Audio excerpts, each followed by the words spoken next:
ഞങ്ങള് ഒരുപാട് വണ്ടി ഇങ്ങനെ നോക്കിയിട്ടുണ്ടായിരുന്നു. അപ്പം എൻ്റെ ഫ്രണ്ടാണ് പറഞ്ഞത് മഹേന്ദ്രയുടെ, അവൻ പറഞ്ഞ ആദ്യം 700 ആണ് കേട്ടോ. ബഡ്ജറ്റ് സെറ്റ് ആവാത്തതുകൊണ്ട് നമ്മൾ 3XO പോയി. അപ്പം എന്തുകൊണ്ട് മഹീന്ദ്ര 3XO എന്ന് വെച്ച് കഴിഞ്ഞാൽ ഒരു ഇന്ത്യൻ വണ്ടിയോടുള്ള താല്പര്യമാണ്. മറ്റു വണ്ടിയോട് നമ്മൾ ഓടിച്ചപ്പോഴും കുറച്ചുകൂടെ കംഫർട്ടായിട്ട് തോന്നിയത് 3XO ആയിരുന്നു. അതുകൊണ്ട് പിന്നെ SS വന്നതെന്ന് പറയുന്നതും അതും ഫ്രണ്ട് വഴി സജസ്റ്റ് ചെയ്താണ് SS വന്നെത്തുന്നത്. അതിൽ രാകേഷ് ചേട്ടൻ, സജേഷ് ചേട്ടൻ അവരെയൊക്കെ നല്ല ഡീലിംഗ് ആയിരുന്നു. അപ്പം അങ്ങനെയൊക്കെ കൊണ്ടാണ് ഞങ്ങൾ SS മഹീന്ദ്രയിൽ വന്നെത്തുന്നത്. ഞങ്ങൾക്ക് അധികം ഡിലേ വന്നിട്ടില്ല, എന്നാലും ഡീലായിരുന്നു. So thank you. വേറെ നിങ്ങൾക്ക് എന്തെങ്കിലും തോന്നിയിട്ടുണ്ടെങ്കിൽ ഒന്ന് പറയണേ. പറ. അതെ, ഇതിനെ കുറിച്ച് എന്ത് വേണമെങ്കിൽ നിനക്ക് പറയാം.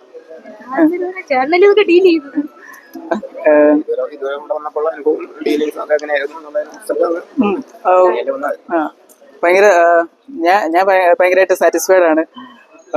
ഇതിൽ കൂടുതൽ എനിക്ക് എങ്ങനെ പറയണമെന്ന് സത്യം പറഞ്ഞാൽ അറിയത്തില്ല.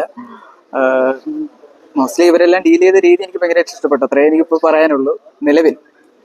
ബാക്കി സർവീസൊക്കെ കഴിയുമ്പോഴത്തേക്ക് ഞാൻ ഓരോ വീഡിയോ നിങ്ങൾക്ക് തരുന്നതായിരിക്കും, എങ്ങനെയാണ് ഇവർ നമ്മളെ ഡീൽ ചെയ്യാനുള്ളത്. ഇപ്പോൾ നമുക്ക് ഫസ്റ്റ് വണ്ടി കിട്ടിയല്ലോ, നമുക്ക് അധികം പറയാൻ മാത്രമായിട്ടുള്ള ഒന്നും ഇല്ല. സോ വണ്ടി ഇനി അടുത്ത service, first service, second service കഴിയുമ്പോഴത്തേക്ക് how they are treating us എന്നൊക്കെ നമുക്ക് വേണമെങ്കിൽ നോക്കിയിട്ട് പറയാം.